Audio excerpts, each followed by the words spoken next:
You ask Tiger to solve. This deals with linear equations with one unknown. The final result is p equals 5. Let's solve it step by step. Simplify the expression. Expand the parentheses. Multiply the coefficients.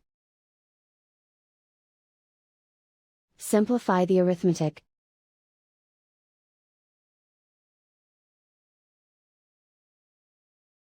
Swap sides.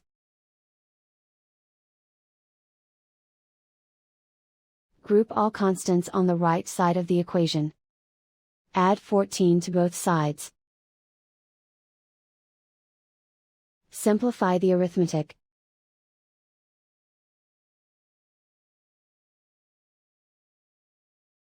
Isolate the x. Divide both sides by 18.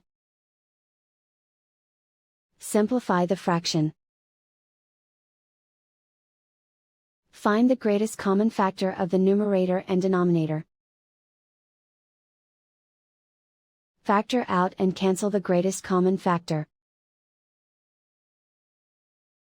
And so the final result is p equals 5.